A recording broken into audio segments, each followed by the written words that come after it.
Hi to all of you. देखिए आज हम लोग देखने जा रहे हैं complete description about digital electronics. आप जो है इस वीडियो को लाइक करिए, अगर आपको पसंद आता है शेयर करिए, सब्सक्राइब करिए, है ना। और एक आप लोगों के लिए हम लोगों ने एक कोर्स निकाला है जो कि सिर्फ ₹49 का कोर्स है ना।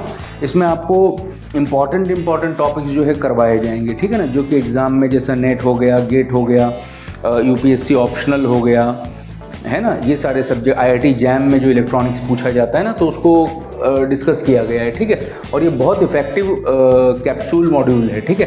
तो देखिए ज़रा सा हम लोग देखते हैं, ज़रा सा देखिए आप डिजिटल इलेक्ट्रॉनिक्स।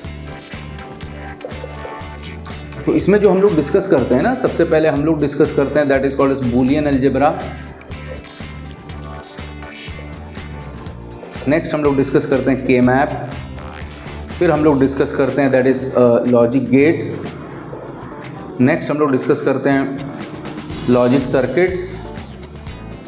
फिर हम लोग डिस्कस करते हैं ADC and DAC comma characteristics. Next number system.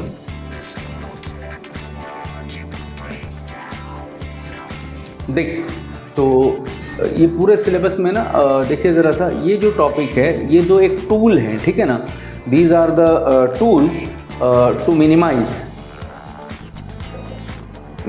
Okay. बड़े बड़े लेंदी एक्सप्रेशंस को मिनिमाइज़ करने के लिए आप बूलियन अलजेब्रा का यूज़ कर सकते हैं या फिर जो है के मैप का यूज़ कर सकते हैं।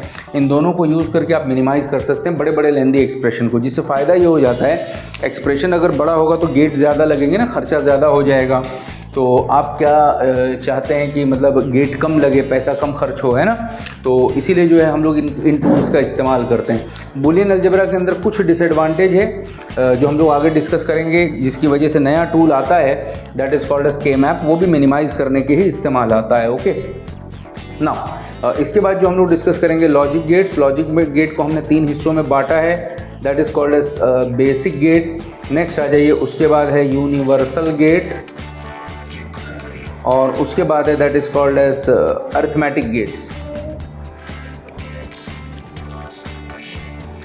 Arithmetic gates okay.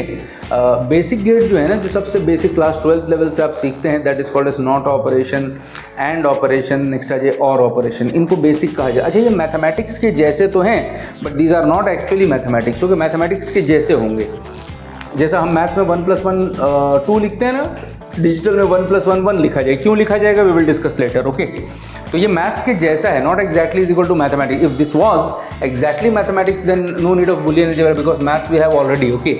Now universal gate में 2 गेट हम लोग डिस्कस करते हैं, एक आपका नैंड होता है और एक बार नॉर होता है। ये यूनिवर्सल इसलिए है कि ये जो डिजिटल का सिलेबस है ना, इसमें आप कुछ भी बना सकते हैं नैंड और नॉर इस्तेमाल करके, इसलिए इसको यूनिवर्सल बोलते हैं, ठीक है ना।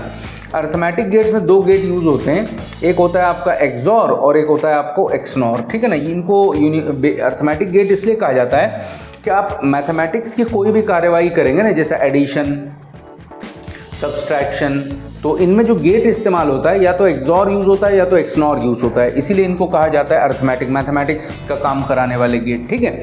अब ज़रा सा ध्यान से देखिए आप, लॉजिक गेट्स। अच्छा, एक गेट है तो लॉजिक गेट है, बहुत सारे गेट को अगर मिला लेंगे ना तो कॉम्प्लिकेटेड सर्किट बन जाता है, समझ में आया आपको।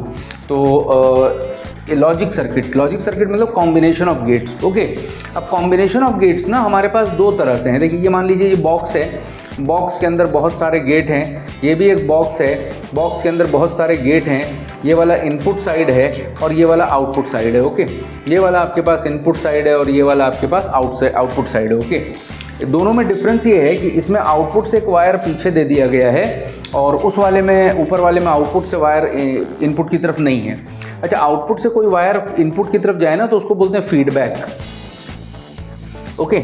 आउटपुट से फीड कराना पीछे की तरफ, बैक की तरफ। तो यहाँ पर कोई फीडबैक नहीं है, यहाँ फीडबैक है। जिसमें फीडबैक नहीं होता है ना उसको बोलते हैं कॉम्बिनेशनल सर्किट, और जिसमें फीडबैक होता है ना उसको बोलते हैं sequential circuit, okay.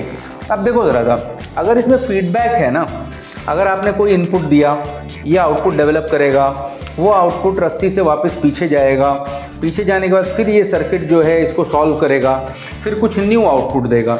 It means new output is generated by the help of previous output which has gone back through this feedback and developed a new output. मतलब नया आउटपुट जो मिला है ना, पुराने आउटपुट के पीछे जाके सॉल्व होने से मिला है। मतलब एक तरह से नया आउटपुट पुराने आउटपुट पे डिपेंड कर रहा है जो उस रस्सी से गया है। इसका मतलब पुराना आउटपुट इस्तेमाल हुआ है। पुराना आउटपुट अगर इस्तेमाल हुआ है तो डेफिनेटली कोई चीज़ अगर इस्तेमाल हो तो हम उसको याद ज़रूर रखते हैं। तो ये अगर पुराने आउटपुट को इस्तेमाल कर रहा है तो पुरानी चीज़ को याद ज़रूर रखा होगा। जो पुरानी चीज़ को याद रखते हैं उसको बोलते हैं मेमोरी। क्लियर है यहाँ पर? तो सीक्वेंशियल सर्किट में क्या होता है बताइए ज़रा सा? मेमोरी होता है। इसमें कोई पुराना जाएगा नहीं पीछे, तो पुरानी चीज़ का याद रखने की ज़रूरत नहीं है। तो कॉम्बिनेशनल सर्किट को बोलते हैं मेमोरी लेस। ओके, ऐसे देख लो, फॉर एग्जांपल आपने एडिशन बनवाया, 5 + 2 कितना आ गया? 7 आ गया। एक दुकान में गए, आपने 5 रुपये और 2 रुपये का सामान खरीदा, 7 बता दिया, उसने सामान ले लिया, पैसा दे दिया, निकल गए। फिर मेरा नंबर आया, मैंने 3 रुपये और 6 रुपये का सामान बनाया, तो 9 रुपये मैंने दिया। मेरे को जब 9 रुपये देना होगा तो मुझे पुराने वाले 7 से तो कोई मतलब नहीं है ना, तो पुराना याद रखने की ज़रूरत नहीं, ना उस बनिए को मुझे बताने की ज़रूरत है कि पिछले वाले ने 7 का सामान लिया है, तो पुराना याद रखने की ज़रूरत नहीं है। तो एडर सब्सट्रैक्टर में मेमोरी नहीं होता। समझ में आ गया आपको? तो I hope you got the classification of combinational and sequential circuit. Okay, now last one that is called as ADC and DAC. देखिए ज़रा सा, 2-4 सर्किट हैं इसके अंदर जो कन्वर्जन करते हैं, एनालॉग से डिजिटल है, डिजिटल से एनालॉग कन्वर्जन करते हैं। कैसे करते हैं ज़रा सा देखिए आप। फॉर एग्जांपल 5 है, 5 का इक्विवेलेंट 101 है। अब हम जैसे ही लैब में वोल्टेज लेते हैं ना 5 वोल्ट, वो अपने आप रिड्यूस हो जाता है, 5 कम कन्वर्ट हो जाता है 4.9 और इसके लिए 101 आता है। ठीक है, थोड़ा अच्छा कन्वर्टर होगा तो 4.99 लेगा या 4.999 लेगा, लेकिन 5 नहीं रहेगा। ये बात आपको समझ आ गई आपको? अब ज़रा सा ध्यान से देखो, 101 के लिए 5 आना चाहिए था। 101 डिजिटल होता है, 5 जो है एनालॉग होता है। ठीक है, अब देखो 5 के लिए 101 आना चाहिए था, कोई 4.9 के लिए 101 दे रहा है, कोई 4.99 के लिए 10 दे रहा है, कोई 4.999 के लिए 101 दे रहा है। तो अच्छा कौन है? 4.999 वाला, क्योंकि ये 5 के बहुत क्लोजेस्ट है। तो ये अच्छा है, तो ये इसलिए इसकी खूबी है ना। 5 कन्वर्टर आपको पढ़ना होगा, इसमें कोई अच्छा होगा, कोई कम अच्छा होगा, कोई एवरेज होगा, तो ये उसकी कैरेक्टरिस्टिक होगी। समझ में आया आपको? These all things you have to discuss. Now come to the last one, that is called as number system.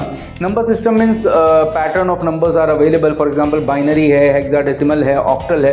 Digital तो पूरा डिजिटल नंबर बाइनरी नंबर से ट्रीट करता है। तो ये सारी चीज़ हम लोग जो है डिस्कस करेंगे। Okay, this is what the complete syllabus what I have discussed you in front of that. आप ये इसमें इंपॉर्टेंट टॉपिक्स अगर आप डिस्कस करना चाहते हैं ना, तो हमारे 49 रुपीज़ कोर्स को आप ज़रूर बाय करें। Thank you.